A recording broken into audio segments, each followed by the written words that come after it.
Hey guys! So this video is going to be teaching you how to make your own Play-Doh at home. Just one thing though is make sure that we are going to be doing it over the stove with heat. So there is kind of a aspect of this that isn't safe to do on your own. So make sure either one, you're doing it with a parent or a grandparent or an aunt or an uncle or some kind of adult figure, which is fun to do together, fun activity, or just make sure that they're somewhere in the room with you, supervising you so that you're doing this safely. So to begin, you are going to need a little pot like this, and we're going to be cooking over medium to low heat. You're going to take all of your ingredients and combine them all into this pot.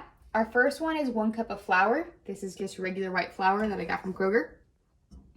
Dump that in there. And I haven't turned the heat on yet because I like to combine everything first. Our next ingredient is 1 cup of water. Pour that in carefully. The next one, it's kind of a different ingredient. It's a type of spice called cream of tartar. It's used a lot of time in baking. So you're going to need 2 teaspoons of this. So that's 1. And then I'm going to measure out 1 more teaspoon.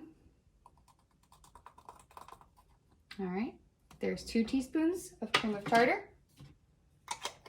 The next ingredient is 1/3 cup of salt, a whole bunch of salt. And then 1 tablespoon of vegetable oil. And so for this, if you're making different colors, I would suggest, the recipe does say to include it all in the pot at once, including the food coloring. So I'm gonna do all blue because it's my favorite color.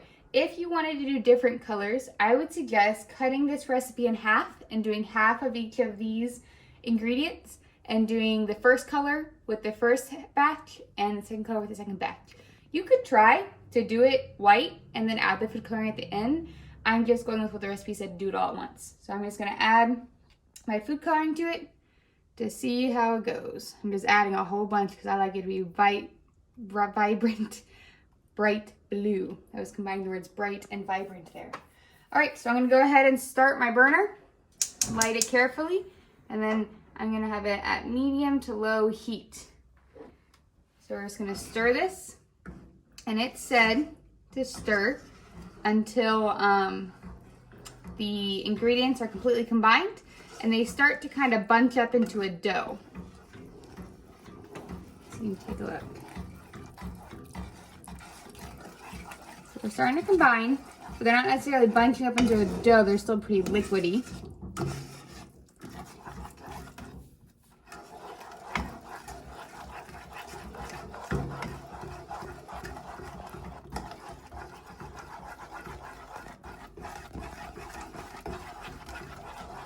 The lumps are starting to kind of mix out, which is what you want to see. But again, it's not gathering around the spoon or getting more solid, so we got to keep stirring.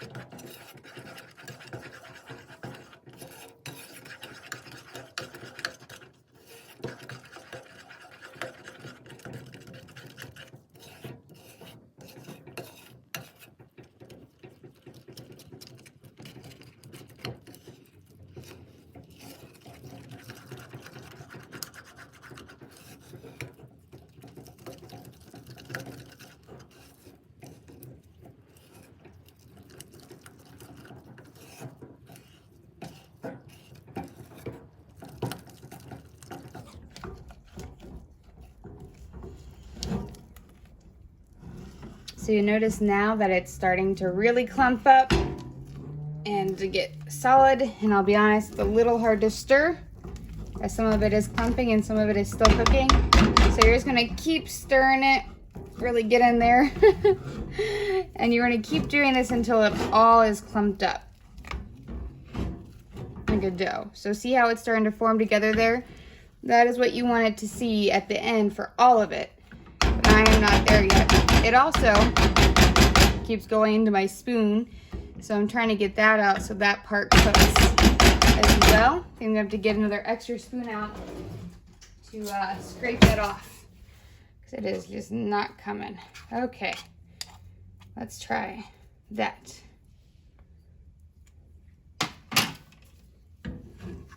So I'm gonna scrape it off the sides. If you notice that whole time I was mixing, I was still scraping it off the sides as I kept moving around the bowl.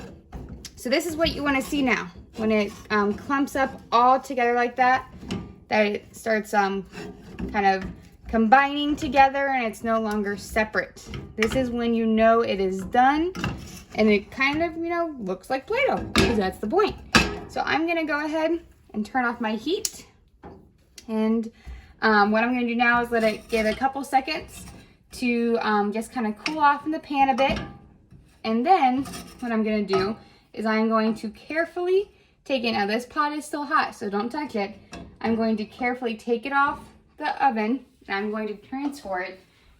Here I have a plate with some wax paper that I put down, and I'm just gonna kind of carefully dump it onto there to cool, because I don't want it to keep sitting in the pot, otherwise it'll keep cooking and it will probably burn and then not be very Play-Doh-like. So then we're going to leave it cool, just like that. And after a while, it should be cool enough for us to handle. And you can store this in a Ziploc bag or in just a normal Tupperware plastic container. So try this out, but again, make sure you have help from home, especially with that stirring part. I'm kind of tired. All right, have fun with this, guys. I hope you enjoy it. Let me know how it goes. Thanks, bye.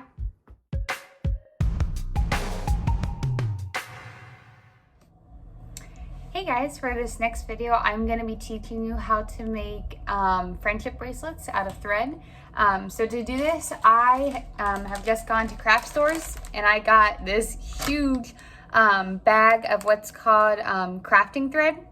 And so it just comes in these little packages with different colors. And this one, it was a little bit more expensive. I think this was like $18 maybe. $16 to $18. You can get ones that are smaller or even individual packs of these colors, but I just like the big one because of all the different colors. All right, so I'll start showing you some of the different bracelets you can make with that. So this first bracelet I'm going to show you, friendship bracelet, is just like called a classic 4-knot bracelet. And so it requires 4 strands of different colors. So far I have 3. I just wanted to show you how to go and cut these. So I just use a ruler to measure these. And each one is about 30 to 32 inches. So, oh no, I've just knotted all my thread up. One sec. So I just kind of go through, and so here's 12, 24, and then 30. So I'm gonna go to about there. Don't mind my messy thread on my wrist. So there's about 30, 32. As long as it's more than 30, you should be good. So what we're gonna do then is I'm gonna take all my strands, I already cut these, and I'm going to match them up at the top. And then what you wanna do is you want to leave at the top, you wanna leave about 3 inches like that of thread, because then you'll be able to tie it. So I'm gonna take it around my finger, I'm gonna hold it, I'm gonna loop it around my finger and crisscross it, then I'm gonna take this extra part and I'm gonna stick it through the loop that I created. And then I'll create a nice little knot to begin my bracelet. So that's that. Then what you can do is, I like to get a piece of tape, and so I'm using my countertop right now. You could get cardboard to put it down, any kind of surface like that, and I tape it down so that then as I'm knotting it, it doesn't come up. Now eventually the tape will lose its stickiness and it will come up, but for now, that'll work. So I'm gonna move this up a little bit so you can see it. Okay, so now this is the most basic friendship bracelet you can make, but it uses the same knot as all the other friendship bracelets pretty much do. So you pick the first strand you want to use. It doesn't really matter which color you go with. And we're just going to do one color at a time. So you separate it out. Now you want it to be over on the left-hand side, because what you're going to do with it is you're going to keep part of it pointing off to the left, but you're going to crisscross it over the other strings. Like this.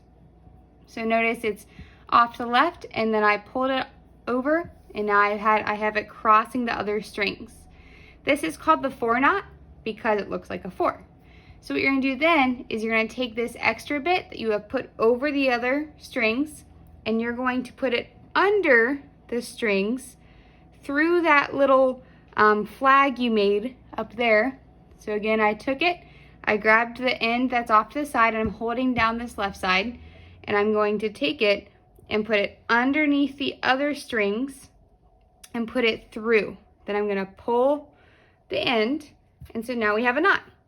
So what you're gonna do is you're gonna pull it all the way up to the top.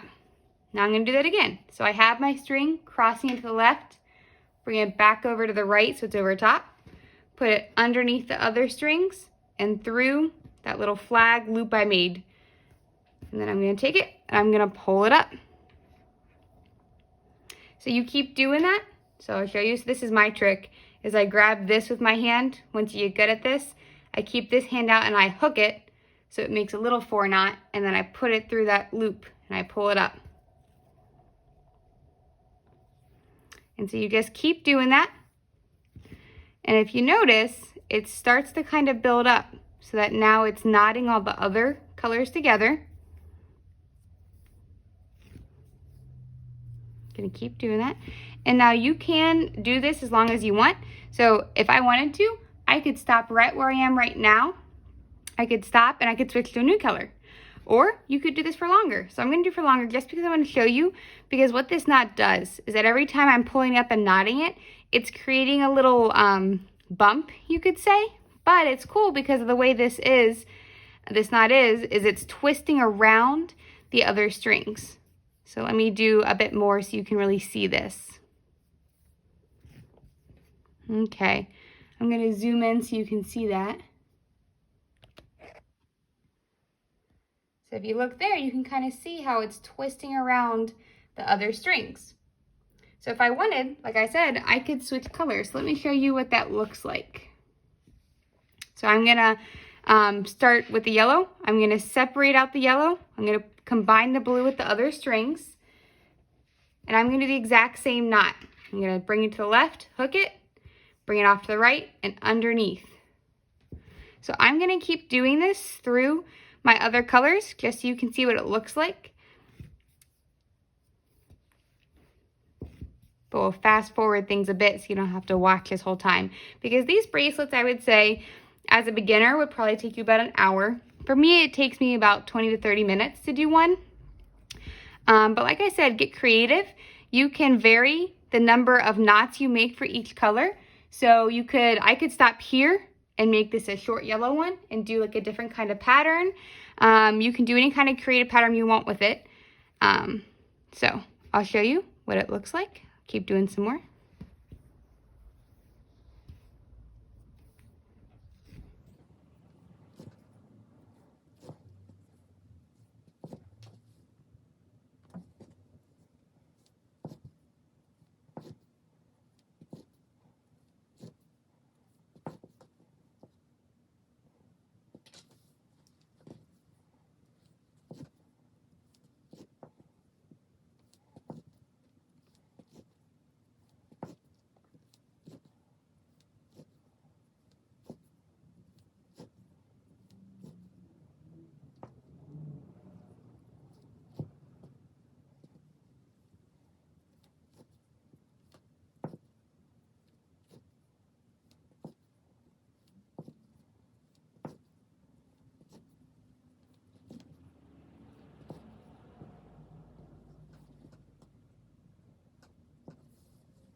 All right, so now I've gone through all 4 of my colors, which means I can restart my pattern, and I'm gonna keep doing this until I get it long enough to where when I measure it, it would wrap around my wrist.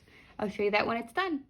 All right, so I went through and I finished making that classic 4-knot bracelet, and so I just kept alternating my pattern until I got all the way down to the end, and then I measured it by wrapping it around my wrist to see if it was where I wanted it, and it was, so now I'm done. So I'm gonna show you how to finish off this bracelet now. So what you're gonna do is you're gonna take the tape off of it at the top, throw it away, and then you're gonna take it at the end, and you gotta knot it, because although this is knotted, it's not going to stay, and it could get messed up. So again, what you're gonna do is, I like to take it around my middle finger, I wrap the long part around and make it cross like that, right under the end of the last color in the pattern. Take out my finger, I take the long extra part and put it through the loop. And that makes a nice knot. And then I kind of use my fingers on each side to guide it to where it ends up where I want it. Because sometimes the knots will end up down here if you don't guide it. So I guide it up to the top. And that's that. And then what I do is I kind of just, normally I just eyeball it honestly. But for you guys, I kind of try to leave about 3 inches or so at the end. And so I'll snip off the rest of this extra part. And that's that it's easy to tie on. Because then what you can do is once you have it tied on the way you like it, you can snip off the extra part right there. So that's how you make that classic 4-knot bracelet. Now, this is the most basic and classic kind, like I said, but there are so many more you can do. So the one reason I love these is because you can do them in so many different colors, like that. And you saw how many colors were in this thing. You know, you can do all kinds of combinations. You can also do different widths and lengths of those patterns. You can do different patterns and mix it up. So that's fun to do. You can make them thicker by adding more than just 4 strings. But I suggest 4 so that you get a decent bracelet. And as you get even better at it, this is called like an arrowhead pattern. So you can make more like this that have the arrowhead pattern. If you just look up friendship bracelets, it'll show you patterns and more how-to videos to make more complicated ones.